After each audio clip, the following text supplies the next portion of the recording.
Unisoc T616, layar WXGA Plus, 8 megapiksel kamera, internal 64, RAM 4 GB. Waduh, potato dong ini.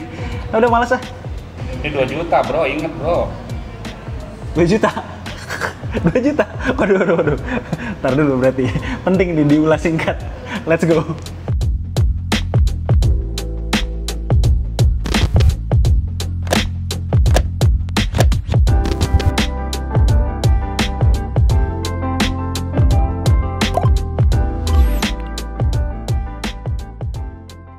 Guys, tablet begini harganya segini, ini menurut gue goks juga ya. Nih, gue kasih di grafis harganya. Unit gue ini yang 64 GB internal, 4 GB RAM, dan LTE. Yes, ada yang LTE nih. Kalau tadi gue bilang 2 juta, itu harga flash sale dari varian terendahnya.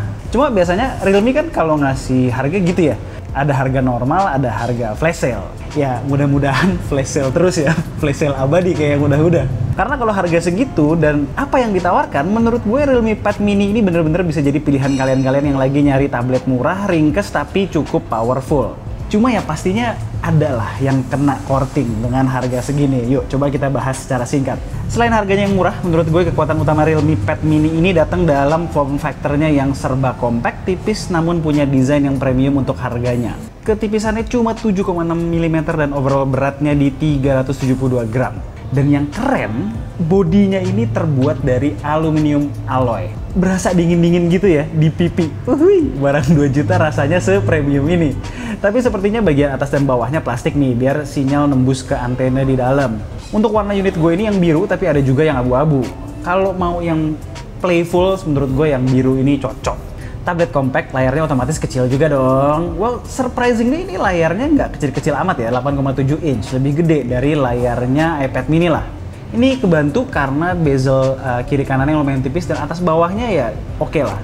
Lalu rasio layarnya tuh rada manjang, cocok buat nonton konten yang punya rasio 16:9 gitu. Untuk kualitas layarnya, ini nih, yang menurut gue secara spek maupun experience berasa kena korting. Layar LCD-nya resolusinya cuma WXGA Plus alias 1340 x 800 pixels dengan refresh rate 60 Hz.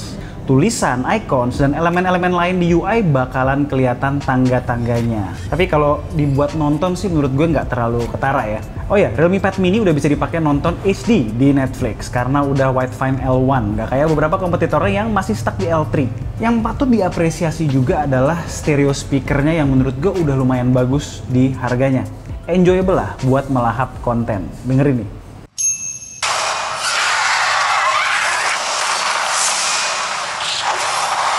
Soal audio ada tambahan nih, itu dia, jack 3,5 mm masih ada.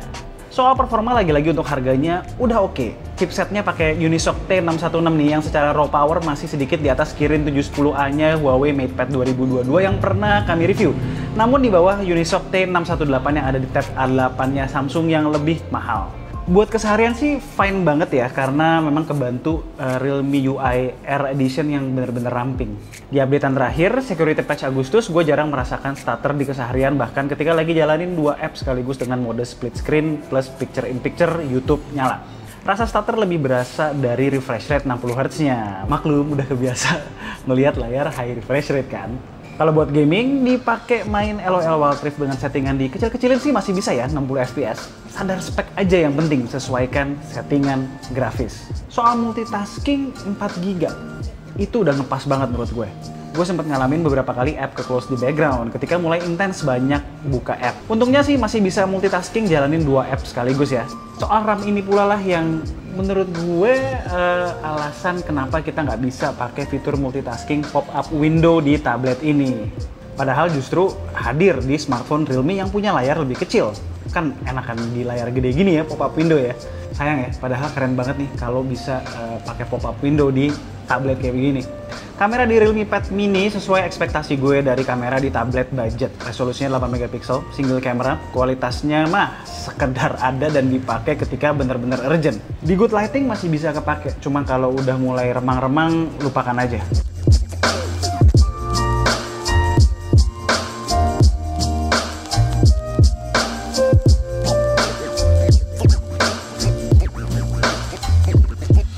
Kamera depannya yang 5 megapiksel juga demikian. Kalau urgent dipakai buat video meeting, pasti kan ada lighting yang cukup supaya nggak malu-maluin banget. Tapi kalau gue cek, memang harus muka benar-benar harus ngadep ke cahaya yang berlimpah ya. Kalau nggak benar-benar hasilnya nggak bagus gitu, burik banget.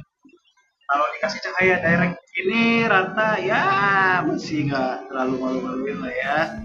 Lagi-lagi inget harganya aja sih. Baterainya gede, 6400 mAh, dipadukan dengan spek lainnya, baterai segitu bisa kasih gue sekitar 8 jam screen on time dalam waktu standby 2 hari. Cukup nice. Untung awet ya baterainya karena nge-charge-nya lama nih, dengan charging 18 watt, ngisi dari kosong sampai full butuh waktu sedikit di bawah 3 jam. Soal UI tadi kan udah gue bahas sedikit ya. Intinya sih Realme UI R Edition ini adalah versi nerfnya RUI. Ringan dan simple banget, lebih deket ke stok Android dengan customization dan fitur yang minim. Ini lagi-lagi gue mesti bilang patut disayangkan karena jadinya tidak bisa memanfaatkan form factor tablet dengan baik. Ditambah lagi versi Androidnya yang masih Android 11 dan gue belum dapat info kapan bakal diupdate ke Android 12 nih base-nya. Untungnya secara update berkala so far oke. Dengan latest security patch di bulan Agustus ini. Hal-hal lain tentang Realme Pad Mini ini, nggak ada vibration motor sama sekali. Lalu untuk biometric security cuma mengandalkan face unlock system berbasis kamera depan yang kurang secure. Oh ya, terakhir, hampir lupa nih, support external storage dengan SD card. Alright, Realme Pad Mini. Recommended gak? Ya, sesuaikan budget dan kebutuhan aja.